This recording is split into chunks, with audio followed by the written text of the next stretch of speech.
This is your brother Shamar from the Phoenix Camp. And with that being said, I want to give all honor, glory, and praise to Yahweh, Bahasham, Yahweh Shai, Bahasham Rakakadash. Double honor to the elders of Great Millstone, and peace and salutation to the brothers that are doing this work in truth and sincerity. Richard Brian to the lesson, this is Jeremiah 32 and 27. It says, Behold, I am the Most High, the power of all flesh. Is there anything too hard for me? So there's nothing hard for the Lord, man. As a matter of fact, the scripture said that with the Most High, nothing shall be impossible. Let's get Luke 137. This is a Luke 137. This is Luke 137. It says, For with Yahweh, nothing shall be impossible. Because he can make the impossible happen, and he's done it many times before. Through all the scriptures, there's many examples and instances where he has made the impossible come forth. And the reason I get these scriptures is because when it comes to faith and when it comes to prayer, you got to believe that the Most High can do impossible things. You got to believe that there's nothing too hard for him. As we read in Jeremiah 32 and 27, man. Let's get that back again. Jeremiah 32 and 27 says, Behold, I am the Most High, the power of all flesh. So him being the power of all flesh, or the God of all flesh, or the Lord of all flesh, just get that word God in the Strong's. The Elohim, the ruler, the judges, the divine one, the Most High. Basically the Most High, man. He is the supreme power of all flesh. Is there anything too hard for me? So he's basically, the Lord is boasting of himself, man. And he can do that because he's the Most High. Because he created all things. All honor and glory is given unto him. So if we have a power that nothing is hard for, and nothing is impossible for, when you come to him in prayer, you gotta believe that, man. You gotta believe that the Most High can deliver you out of any situation, but it got to be according to his will. You gotta believe that the Most High can open up your mind to certain things and put you in certain positions. He's done it before, man. He's done miraculous things before, and he's going to continue and the things that he can continue to do for his elect, Most High willing, we are those men in the future, are going to be even that much more miraculous, man. It's going to be on a whole different level. When Yahweh Shai was here on earth, he performed miracles in the forms of healings and changing of the elements, turning water into wine, walking on water, casting out devils. He performed great miracles in his day and age. And he told his disciples that they were going to perform. That also applies to us, what's high with those men. Even greater miracles, man. There's an example where a woman touched the garment of Yahweh Shai and he was healed. And then the greater miracle when the shadow, I think it was a Paul, passed an ill woman and she was healed. So see how the glory of God just increases, because he says going to increase. So those impossible things that the Lord's going to do, those things that are not too hard for him, because nothing is too hard for the Lord. You're going to see him. We're going to see him. We're going to see examples of great things and great deliverance. We're going to see examples of I'm just going to say it, miraculous proportions, man. Because that's the only way to describe it. And even that doesn't give it full justice. So that's why when in your personal prayer life, you gotta be believed that he can do those things, man. Let's get Philippians 4 and 6. That's what Yahweh Shai said, that men always ought to pray. Because with a power like that, man, you gotta believe it, man. It'll cause things to come forth into action. Let's get Philippians 4 and 6. It says, be careful. And I always get this brought because it's one of my favorite scriptures, man, because it basically it allows you to breathe. It allows a weight to be lifted off your back. It says, be careful, anxious for nothing, but in everything by prayer and supplication with thanksgiving, let your requests be made known unto the Most High. So we are allowed to make requests or petitions to the Most High. We're going to look up these words, prayer. We're going to look at what that means. It says prayer, implication and oratory, earnestly prayer, A prayer addressed to Yahweh, a place set apart suited for the offering of a prayer, a place in the open air where the Jews,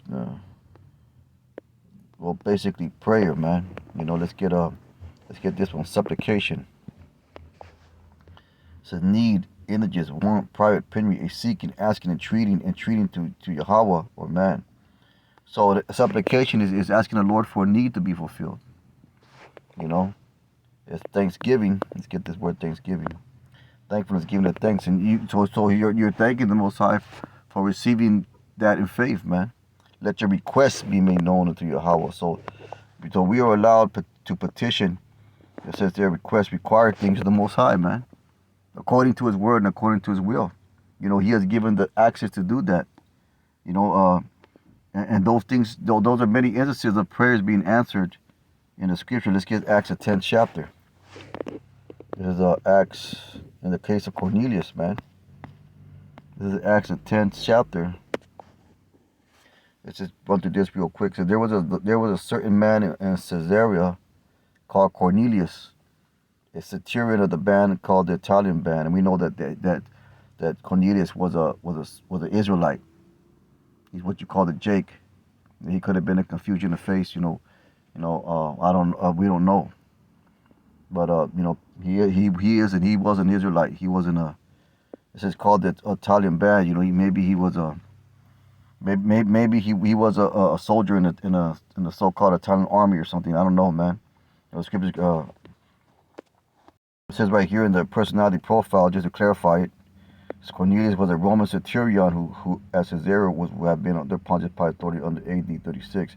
So does that mean that he was a Roman? No, because the prayers, the Most High only hears the prayers of the saints. That you can find that in the book of Revelation, the 8th chapter. You know, so he wasn't a Roman. He was a Roman by nationality, but through the Spirit it has been revealed that Cornelius was an Israelite, man. Anyways, I'm going to keep on going. So, devout man and one that feared Yahweh was all his house. So only an Israelite can have the Spirit to do that. Which gave much alms to the people and prayed to Yahweh always. So he had a prayer life, man. He had a life of giving tithes, man, of giving money, to those in need. And he saw in a vision, evidently about the ninth hour of the day, an angel of Yahweh coming into him and saying to him, Cornelius. Now here's the point I wanted to get. And when he looked on him, he was afraid, and he said, What is it, Lord? He said to him, Thy prayers and thine alms are come before memorial before Yahweh. So the Lord Most High, He heard the prayers of Cornelius. So that tells you that He hears our prayers too, man. And He only hears the prayers of the righteous. There's a scripture that says that, man. He only hears the prayers of the righteous. Those men that are sincere and are seeking of the Most High. It says, And now send men to Joppa and call for one Simon, whose surname is Peter. So basically the point that he prayed for something, for a certain thing to happen. And the Lord heard his prayers, man. His prayers were before him. His prayers were before the Most High. So let's get Revelation 8:4. And it shows you the scenario where the prayers of the saints are before the Most High. So don't doubt, man. Don't doubt. The scripture's talking about being double-minded. The scripture's talking about when you ask the Most High for something, you have to ask for it in faith. It says, I'll start at verse 2.